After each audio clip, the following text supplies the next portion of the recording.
माजी खासदार निलेश राणे यांनी गुहागर विधानसभा मतदारसंघातून निवडणूक लढवणार नाही असं जाहीर केलंय। मात्र राष्ट्रवादीचे नेते भास्कर जाधव यांना आपण पराभूत करणारच असं वक्तव्य करून राष्ट्रवादीला एक प्रकारे आव्हान दिलंय। दरम्यान नारायण राणे यांना पक्षाचं काम करताना त्रास होऊ नये यासाठी उमेदवारी मागे घेत असल्याचंही निलेश राणे यांनी स्पष्ट केलंय। माझी लढाई ही मी तेव्हाही सांगितलं होतं, ही व्यक्ती बरोबर आहे, कुठल्याही पक्षाच्या विरोधात नाही। तर त्या व्यक्ती बरोबर ती लढाई ही सातत्याने माझी चालूच राहणार आहे। पण फक्त दुःख या गोष्टीचं आहे की ती व्यक्ती तर 100% पडणार आहे, पण त्याला लेबल माझा आता लागणार नाहीये, एवढ्याच एका गोष्टीचं मला दुःख आहे। कारण का कुठल्याही पक्षाविरोधात मी माझी उमेदवारी जाहीर केली नव्हती, त्या व्यक्तीच्या विरोधात माझी लढाई होती। नुसतं ह्याच व्यक्तीमुळे मी हरलो असं माझं म्हणणं नाहीये।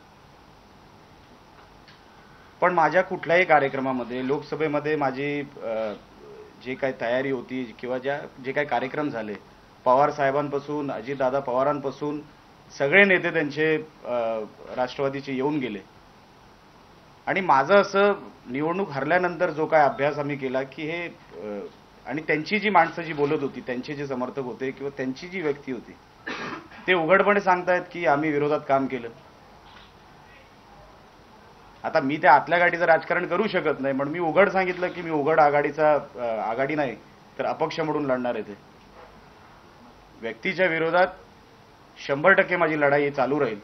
पण ह्याच्यामध्ये साहेबांचं काही घेणं देणं नाही, राणे साहेबांचं, की मी उघड त्यांच्या विरोधात प्रचार करणार, उघड त्यांच्या विरोधात, व्यक्तीविरोधात, पक्षाविरोधात नाही। आता असं असताना व्यक्तीविरोधात जर आपला लढा असतो तर कोणाचा नाही कोणाचा फायदा होतच असतो। आणि जर असंच असेल तर त्या व्यक्तीवर पण, त्या व्यक्ती माझ्या निवडणुकीला कुठे होते, माझ्या निवडणुकीला त्यांनी काम काय केलं, आतमधून हरवण्याचं काम त्यांनी केलं, मी उघड करतो। आघाडी धर्म मग त्यांनी पण विचार करायला पाहिजे होता, माझ्या कुठल्या कार्यक्रमात का नाही आले, मग ते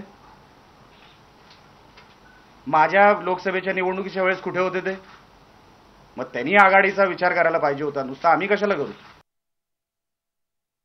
2 किंवा 3 दिवसापूर्वी मी जेव्हा गुहागरला गेलो होतो,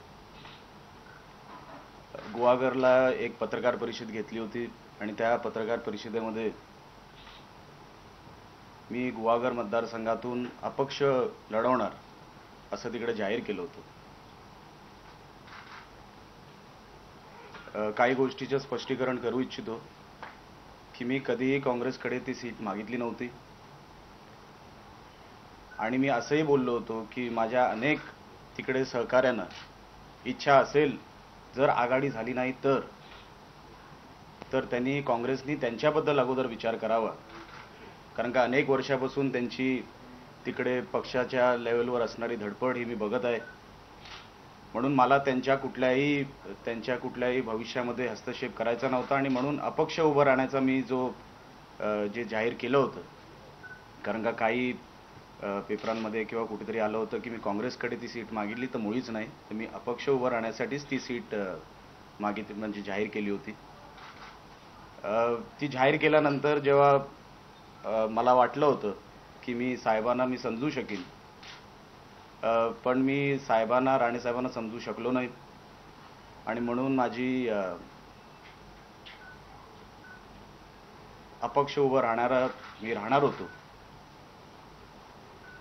आणि म्हणून त्या गोष्टीसाठी मी माझी स्वतःहून घोषित केलेली माझी उमेदवारी मागे घेत आहे।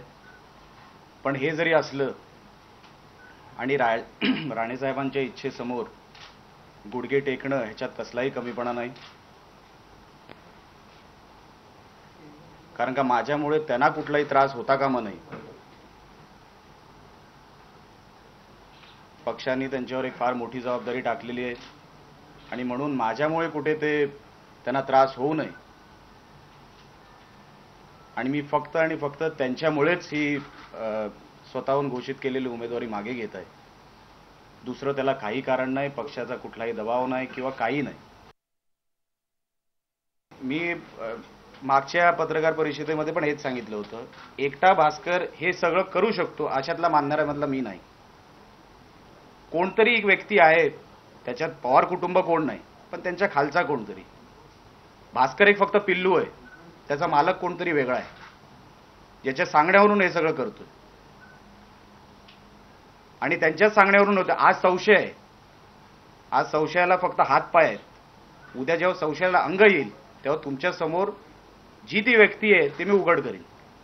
पण आज फक्त संशय म्हणून मी नाव घेऊ इच्छित नाही. पण याच्यात भास्कर 100% त्याची कुवत नाही एवढी.